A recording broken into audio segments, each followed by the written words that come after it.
47 साल के इंतजार के बाद हमारे देश के क्रिकेट के इतिहास में एक सुनहरा दिन 2 नवंबर को आया जब हमारी देश की वुमेन्स क्रिकेट टीम ने पहली बार आईसीसी वर्ल्ड कप टाइटल जीता और वो भी होम ग्राउंड पर नवी मुंबई के डीवाई पाटिल स्टेडियम में साउथ अफ्रीका को 52 रन से हरमनप्रीत कौर की टीम ने मात दे दी। टूर्नामेंट की शुरुआत में बैक टू बैक हार के बाद हमारे वुमेन क्रिकेटर्स ने ऐसा शानदार प्रदर्शन दिया कि अच्छों की बोलती बंद हो गई और यही शायद टीम इंडिया की वुमेन्स की असली जीत है। मैदान पर ही नहीं बल्कि मैदान से बाहर भी अपने ही देशवासी जो उनके खिलाफ नफरत फैला रहे थे उन्हें जिस तरीके से चुप कराया गया है वो भी कोई बड़ी जीत से कम नहीं है। बहुत से जगह तो ये ऐतिहासिक जीत चक दे इंडिया का रियल लाइफ वर्जन भी लग रहा है। चाहे वो भारत के सबसे पिछड़े जगह से आए हुए प्लेयर्स हों, उनका हर मुश्किल हर परिस्थिति का मुकाबला करना हो, कोच अमोल मजूमदार की कहानी जो कबीर खान से मिलती जुलती हो और अंत में भारत की जीत और भारत देश के दुश्मनों की हार। बीसीसीआई ने अब 51 करोड़ रुपए का ऐलान किया है एज प्राइज हमारे वुमेन क्रिकेट टीम और सपोर्ट स्टाफ के लिए। ये वो क्रिकेटर्स हैं जिनके परिवारों को 51 रुपए भी बचा बचा कर चलना होता था। और बात रुपयों की नहीं, उससे ज्यादा बात है जीत की, उम्मीदों की, एकता की, हौसले की जीत की बात है। जिस देश में बड़े बड़े नेता यह कहते फिरते हैं कि महिलाओं को आजाद और इंडिपेंडेंट नहीं होना चाहिए, वहां इन्होंने दुनिया भर में देश का नाम ऊपर किया है। जहां बड़े बड़े social media influencers women cricket का खास तौर पर मजाक उड़ाते रहते हैं, वहां इन्होंने साबित कर दिया कि नफरत के आगे जीत है। देशभक्त के आज के एपिसोड में वो ऐतिहासिक मैच जिसने भारतीय क्रिकेट में एक नया चैप्टर, एक नया अध्याय लिख दिया है। उन वुमेन प्लेयर्स की कहानी जिन्होंने नामुमकिन को मुमकिन कर दिया। वो नफरत और पेट्रियार्की जो हमारे प्लेयर्स के ऊपर थोपी गई वो भी हमारे देशवासियों से। और फाइनली वो प्रेशर, वो अग्नि परीक्षा जिससे हमारी टीम को गुजरना पड़ा, जिसे शायद मेंस टीम को भी इतनी नफरत कभी ना मिली हो। इस सब के बारे में आज बात करेंगे बहुत जल्दी, लेकिन इससे पहले सब्सक्राइब बटन तो दबा दो जिससे मैच की शुरुआत हो पाए। नेता टाइप आधा काम मत करो, सब्सक्राइब के साथ साथ बेल आइकॉन भी दबाओ। ICC women's cricket world cup 2025 final, India versus South Africa, 2 नवंबर 2025, DY Patil stadium, Navi Mumbai. South Africa toss जीती है, बॉलिंग चूज करती है, पिच ग्रिपी था, सोचा कि एडवांटेज मिल जाएगा। इंडिया ने शुरुआत अच्छी की, 104 फॉर नो लॉस 17 ओवर में। शिफाली वर्मा और स्मृति मंदाना ने नए बॉल की अच्छे से धुलाई की। 40वें ओवर आते आते इंडिया 223 फॉर 3 थी, माने 350 का स्कोर अब मुमकिन लग रहा था। लेकिन फिर साउथ अफ्रीका का प्रहार होता है। South Africa star pacer Ayabonga Khaka दूसरी बार बॉलिंग करने आती है। Stump to stump cutters, yorkers. नतीजा यह होता है कि शिफाली, रॉड्रिगेज और रिचा घोष आउट हो जाते हैं। लास्ट के 10 ओवर में सिर्फ 75 रन ही ऐड हो पाते हैं स्कोरबोर्ड पर। फाइनल टोटल अच्छा होता है, 298 for 7, second highest total in a women's world cup final. लेकिन साउथ अफ्रीका भी कोई कल का खिलाड़ी थोड़ा ही ना, तीसरी बार फाइनल में था, उसकी भूख भी थोड़ी ना कम थी। तो क्या हम साउथ अफ्रीका को इस स्कोर से रोक पाएंगे? साउथ अफ्रीकन ओपनर्स लॉरा वोल्डवार्ट और ताजमीन ब्रिट्स ने 53 रन ऐड किए, लेकिन उनकी पार्टनरशिप को अमरजोत कौर का ब्रिलियंट डायरेक्ट हिट रनआउट ने तोड़ दिया। फिर शिफाली वर्मा ने 2 विकेट लिए और गेम का रुख बदलने लगा। फिर दीप्ति शर्मा ने साउथ अफ्रीकन बैटिंग ऑर्डर की तबाही मचा दी। उसमें 5 फॉर 39 यॉर्कर्स, ओवर स्पिन और वेरिएशन से साउथ अफ्रीका को समझ ही नहीं आया हो क्या रहा है। वॉल्डवार्ट के 101 पर आउट होने के बाद काम अब आसान हो गया था। साउथ अफ्रीका 211 फॉर 6 से सीधे 246 all out in 45.3 overs. Harmanpreet Kaur का जो फाइनल ब्रिलियंट कैच होता है, उसके बाद तो देश भर में उत्साह की लहर। हमारा बॉलिंग स्क्वीज जो था वो साउथ अफ्रीका महीनों तक याद रखेगी। तीसरी बार आईसीसी रनर्स अप, तो उनके लिए तो बहुत बड़ा अपसेट रहा ये। सदमे में इंडिया हेटर्स भी आ गए, confident fighters, women cricket players जो देश का नाम रोशन कर रहे हैं इंटरनेशनली। हर बैकग्राउंड से, हर तबके से, हर धर्म से भारत की एकता की मिसाल हमारी वुमेन्स क्रिकेट टीम। अब ऐसा कैसे होने दे, इसकी परमिशन तो है नहीं। इसीलिए ट्रोल्स, एंटी इंडिया हेटर्स शुरू हो जाते हैं अपनी ट्रोलिंग, अपनी अब्यूज अपनी ही देश के टीम के खिलाफ। कौन थे ये ट्रोलर्स, किस तरीके का अब्यूज आया, उस पर आते हैं। लेकिन पहले ये तो देख लें गाली किसको बक रहे थे ये लोग। हमारी वुमेन स्क्वाड चक दे इंडिया की हॉकी टीम की तरह देश के बहुत सारे इलाकों से आती है, अच्छे बुरे, एडवांस्ड, बैकवर्ड, कोई दिल्ली से तो कोई बुंदेलखंड से। किसी के पास सपोर्ट है फाइनेंशियल, किसी के पास जूते पहनने तक के पैसे नहीं है। ये है अमनजोत कौर के पिता भूपेंद्र सिंह। इंडिया की जीत के बाद अपने आंसू नहीं रोक पा रहे हैं। पेशे से कारपेंटर, लेकिन अपनी बेटी को चैंपियन बनाने से उन्हें कोई ना रोक पाया। जब अमनजोत छोटी बच्ची थी तो पड़ोस में उसे क्रिकेट नहीं खेलने दिया गया क्योंकि उसके पास बैट तक नहीं था। भूपेंद्र सिंह ने तब अपनी बेटी के लिए अपने हाथों से बैट बनाया।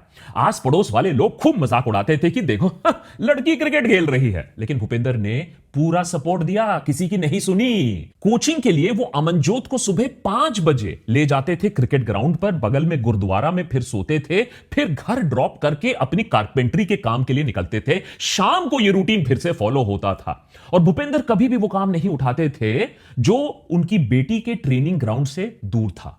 आज टीम इंडिया के लिए अमनजोत एक ऑलराउंडर एसेट है, एक वैल्यूएबल प्लेयर है। क्रिकेट में अक्सर कंपैरिजन होता है मेन वर्सेस वुमेन में, और खासकर कि वुमेन को नीचा दिखाने के लिए। क्रांति गॉड के लिए ऐसा कुछ नहीं है केस, क्योंकि एक शेड्यूल्ड ट्राइब फैमिली से क्रांति पहली क्रिकेटर है, मैन हो या वुमेन हो, जिसने छतरपुर डिस्ट्रिक्ट से देश को रिप्रेजेंट किया हो, तो वहां के लोगों के लिए तो बहुत गर्व की बात है। क्रांति का गांव घुआरा एक tribal majority village rural Bundelkhand region में आता है। घर से सबसे नजदीकी रेलवे स्टेशन टीकमगढ़ 40 किलोमीटर दूर है। छतरपुर से कनेक्शन सिर्फ एक डायरेक्ट बस सर्विस। क्रांति अपने 5 भाई बहनों के साथ एक 2 रूम पुलिस क्वार्टर में रहती थी। क्रांति के पिता को पुलिस फोर्स से 2012 में टर्मिनेट कर दिया गया था जब उनके कोलीग्स के साथ उनकी अनबन हो जाती है। मां को जेवर जो है वो गिरवी रखने पड़े। भाई को बस टिकटिंग बुकिंग एजेंट का काम करना पड़ा घर का खर्चा चलाने के लिए। 2017 में क्रांति ने अपनी पहली लेदर बॉल मैच खेली, वो भी इत्तेफाक से जब एक लोकल टीम को एक प्लेयर की दरकार हुई। उसी मैच में, फर्स्ट लेदर बॉल मैच में, उसने 2 विकेट लिए और 25 रन बनाए। Pure talent. आज के डेट में क्रांति का 6 for 52 अगेंस्ट इंग्लैंड ओडीआई में, ये इंग्लैंड के खिलाफ हमारे वुमेन क्रिकेटर्स का एक रिकॉर्ड है जिसे अभी तक नहीं तोड़ा गया है। मिलिए रेणुका सिंह ठाकुर से, गांव पारसा, धर्मशाला से 325 किलोमीटर दूर। रेणुका के पिता कहर सिंह का देहांत हो गया था जब रेणुका सिर्फ 3 साल की थी। रेणुका के पिता खुद एक क्रिकेट फैन थे। अपने सबसे बड़े बेटे का नाम विनोद कामली से प्रभावित होकर विनोद रखा था। अंकल भूपेंद्र सिंह ठाकुर ने लड़कों के साथ क्रिकेट खेलता देख रेणुका के टैलेंट को पहचाना और Himachal Pradesh cricket association women's residential academy भेजा, जो धर्मशाला में स्थित है। रेणुका की मां उस पूरे सफर में उसके साथ रही, उसको सपोर्ट किया। आज पूरा गांव, पूरा देश उसे रिस्पेक्ट करता है। दीप्ति शर्मा की कहानी काफी फिल्मी है। अपने पिता के कहने पर दीप्ति का भाई, उसका बड़ा भाई, उसे नेट सेशन प्रैक्टिस पर ले जाता है, एकलव्य स्पोर्ट्स स्टेडियम आगरा स्थित। दीप्ति गर्ल्स प्लेइंग एरिया के पास बैठी थी स्टैंड्स पर जब उसके पास से एक बॉल आती है। वो बॉल वापस फेंकती है और वो सीधा जाकर स्टंप्स पर लगता है। ये सब कुछ हेमलता काला नोट करती है। Hemlata former Indian batsman and current chairperson of BCCI women selection panel है। वो सुमित से पूछती है कि ये छोटा लड़का कौन है और क्या ये रेगुलरली क्रिकेट खेलता है। पता चलता है ये लड़का नहीं है, बॉयकट में ये तो दीप्ति थी जो इससे पहले कभी भी क्रिकेटिंग फील्ड पर नहीं आई थी। हेमलता काला ने उसी दिन कहा था इसे खेलने दो, ये एक दिन इंडिया को रिप्रेजेंट करेगी। दीप्ति का भाई बाद में जाकर अपनी कॉर्पोरेट नौकरी छोड़ता है और अपनी बहन की ट्रेनिंग में लग जाता है। आज दीप्ति रिकॉर्ड होल्डर है for the highest score bye an Indian, जब उन्होंने 188 स्कोर किया था। इंडियन वुमेन स्क्वाड में ऐसी आपको बतेरी कहानियां मिल जाएंगी, कितनी इंस्पायरिंग स्टोरीज आपको मिल जाएंगी। अगर आपको ऐसी और जानकारी चाहिए तो अमित सिन्हा को फॉलो करिए ट्विटर पर। बहुत इंटरेस्टिंग चीजें, डिटेल्स उन्हें मालूम है इंडियन वुमेन्स क्रिकेट टीम के बारे में। काफी डिटेल में उनके राइज को फॉलो किया है इन्होंने। जैसे कि फॉर एग्जांपल राधा यादव, जिन्हें कोच प्रफुल्ल नायक ने 11 साल की उम्र में स्पॉट कर लिया था एज अ टैलेंट। वो फाइटिंग स्पिरिट राधा ने बचपन में ही दिखा दिया था जब एक लड़के का कॉलर पकड़ लिया, जब वो लड़का आउट होने के बाद भी क्रीज नहीं छोड़ना चाह रहा था। लेकिन राधा के पिता ठहरे सब्जी बेचने वाले, कोचिंग के लिए तो पैसे थे नहीं। कोच नायक ने कोचिंग की फिर पूरी जिम्मेदारी ली, इतना भरोसा था उसे इस टैलेंट पर। ऐसी ही कहानी ऋचा घोष की है। जब डिस्ट्रिक्ट टूर्नामेंट में सिलेक्शन हुआ तो ऋचा के पास इंग्लिश विलो बैट नहीं था। उनके पिता ने पैसे उधार लिए, जी हां, पैसे उधार लिए क्रिकेट का बैट खरीदने के लिए। यही नहीं, उन्होंने ऋचा को सारे टॉन्ट, सारे इंसल्ट, सारे इंसिनुएशन से इंसुलेट किया, बचा कर रखा। ऋचा घोष आज कहती हैं कि अगर अपने पिता से यह प्रोटेक्शन उन्हें उस समय ना मिला होता तो वो आज इंडिया के लिए खेलने लायक नहीं होती, खेलने काबिल नहीं होती। देश के अलग अलग हिस्सों से आने के बावजूद, इतना सोशल प्रेशर झेलने के बावजूद, फाइनेंशियल ट्रबल्स को माउंट करने के बावजूद, हमारे वुमेन क्रिकेटिंग टीम को चड्डीधारी, आईटी सेलवा और देशद्रोहियों ने एक अलग लेवल पर ट्रोलिंग की while this whole world cup was going on. मिलिए आईटी सेल के मुखिया गब्बर सिंह से। एस्टैब्लिशमेंट की चाटना, रेज बेटिंग करना इनकी फितरत और शायद कमाई का जरिया है। जब टीम अच्छा परफॉर्म नहीं कर रही थी तो इन्होंने क्रिटिसिज्म नहीं किया, सीधा इंसल्ट पर उतर आए कि प्लेयर्स का पैसा काट दो और लाडली बहन योजना में डाल दो तो वहां ज्यादा अच्छा होगा। वाह, व्हाट ए जोक। जब मेंस क्रिकेट अच्छा नहीं करता है तो शायद ऐसा कमेंट गब्बर नहीं मारेगा। और वैसे छोड़ो, गटर छाप मानसिकता तो है ही, लेकिन महाशय खुद ही एक फेलियर हैं। दूसरे के फेलियर के बारे में बात कर रहे हैं। महाशय ने एक सोशल मीडिया ऐप के को फाउंड किया था जिसका नाम हुड ऐप था। वीसी इन्वेस्टर से भारी पैसा भी उठाया था, शार्क टैंक पे 600 करोड़ की वैल्यूएशन भी मांगी थी। फिर उसके कुछ दिन बाद प्रोडक्ट फेल हो जाता है, चुपचाप कंपनी बंद हो जाती है और पिवट हो जाता है। अब शादी.com स्टाइल को एक सर्विस चला रहे हैं। ये लोग विमेन्स टीम के फेलियर पर कमेंट्री कर रहे हैं, उन्हें इंसल्ट कर रहे हैं। भाई अभिषेक अस्थाना, किसी और के पैसे के बूते पर तुम उछल रहे हो। कम से कम विमेन जो टीम है वो अपने बूते पर मेहनत करके यहां तक आई है, वेंचर कैपिटल का पैसा लूट कर नहीं आई है। और गब्बरों की फौज तो हमारे देश में पैदा हो ही चुकी है। जेमिमा रॉड्रिग्स के शानदार पारी के वजह से हम फाइनल्स तक पहुंचे, what a knock against Australia. लेकिन जब वही जल्दी आउट हो जाती हैं फाइनल्स में तो चड्डीधारी उनके धर्म का मजाक बनाने में 2 सेकंड देरी नहीं लगाते हैं। सोचो, अपने ही देश की स्टार प्लेयर अच्छा परफॉर्म नहीं कर पाती है और ये लोग भाई साहब रुकते नहीं हैं। और मैं सिर्फ 2 रुपए ट्रोल्स की बात नहीं कर रहा हूं, तब टाइम वेस्ट नहीं करते इस पर। इसमें रिटायर्ड एयरफोर्स ऑफिसर साहब भी शामिल हैं। गजब है, अपने देश को हारता देख इन लोगों को मंजूर है, लेकिन माइनॉरिटी कम्युनिटी से कोई देश के लिए अच्छा काम कर रहा हो, देश का नाम रोशन कर रहा हो, इन्हें मंजूर नहीं है।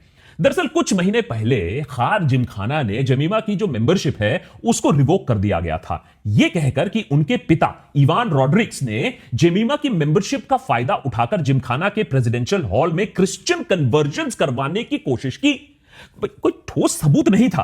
जेमिमा की मेंबरशिप उससे छीन ली गई without any proof, without any established facts. Club के प्रेसिडेंट विवेक देवानी ने साफ कहा है कि जेमिमा और उसके पिता के खिलाफ पॉलिटिक्स खेली गई थी क्योंकि कुछ महीनों में क्लब की मैनेजिंग कमेटी के ट्रस्टीज का इलेक्शन होने वाला था और यही वजह थी कि उन पर यह आरोप लगाए गए। सोचिए, एक इलेक्शन के लिए जेमिमा और उनके पिता के खिलाफ इतनी बड़ी साजिश रची गई। नफरती पेड ट्रोल्स ने कोई कसर नहीं छोड़ी जेमिमा को ह्यूमिलिएट करने के लिए, उसे डिमोरलाइज करने के लिए। कोई और इंसान होता तो शायद अंदर से टूट जाता, लेकिन जेमिमा इन इंसल्ट्स पर भी उसने फोकस नहीं किया, उसने अपने गेम पर फोकस किया और उसका नतीजा आज सबको दिख रहा है। भाई हमारे शास्त्रों में सही लिखा है कि सत्य की, अच्छाई की अंत में जीत होती है। हमारे वुमेन्स क्रिकेट टीम ने बहुत कुछ सहा है, बहुत ताने झेले हैं, बहुत ऑर्गेनाइज ट्रोलिंग देखा है, लेकिन जैसे ही उस दिन उस कैच के साथ 52 रन से हमने साउथ अफ्रीका को हराया, सब हिसाब बराबर हो गया।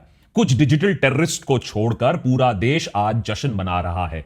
डीवाई पाटिल स्टेडियम में former Indian men's cricket team captain Rohit Sharma भी भावुक हो जाते हैं। रोहित जानते हैं हारना क्या होता है। 2023 वर्ल्ड कप फाइनल में उनकी टीम ऑस्ट्रेलिया से फाइनल नहीं जीत पाती है। इनफैक्ट जेमिमा रॉड्रिग्स ने एक पॉडकास्ट में यह भी बताया कि जब उनका करियर डाउन पर था तब रोहित शर्मा ने उनको एक एडवाइस दी थी और उस एडवाइस से बहुत मदद मिली थी कि भैया देखो, समय बहुत अनसर्टेन हो सकता है, परिस्थितियां काफी अनसर्टेन हो सकती हैं, लेकिन जब अपॉर्चुनिटी आए, when the opportunity presents itself, तो हमारी ड्यूटी यह है कि हम पूरी तैयारी रखें। जेमिमा आज ये कन्फेशन भी करती हैं, and it is very honest of her, कि वो ये पूरे टूर्नामेंट के समय भी रोई थी।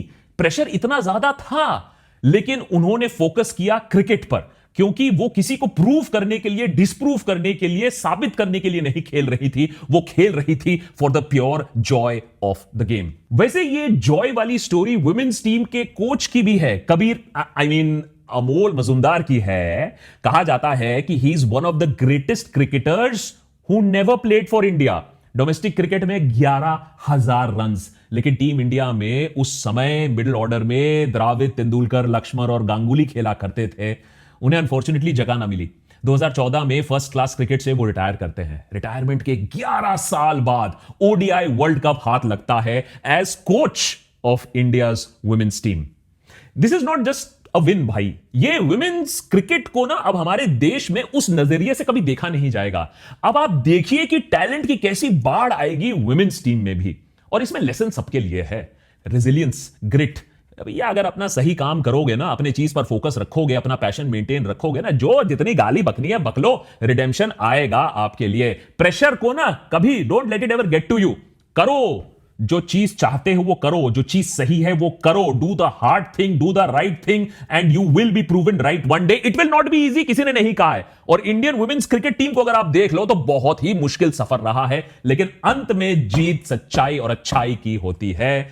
और इसके बाद मेरे ख्याल से हमारे देश में अगर किसी को आंखों की थोड़ी सी भी शर्म होगी तो किसी महिला से यह नहीं कह पाएगा कि ये तुम नहीं कर सकते हो, क्योंकि यह तो साबित हो चुका है कि कौन क्या कर सकता है, कौन क्या नहीं कर सकता है। Here's to seeing many more women cricketers now rise and become role models in India. Many thanks for watching this episode. इस एपिसोड को बनाते समय खुशी भी हुई और थोड़े आंसू भी जरूर निकले। इतनी इंस्पायरिंग स्टोरी है, पढ़िएगा इनके बारे में, देखिए ये कहां से आए हैं। ये बात सिर्फ क्रिकेट की नहीं है, ये बात है कि हमारी इंडियन वुमेन क्या कर सकते हैं।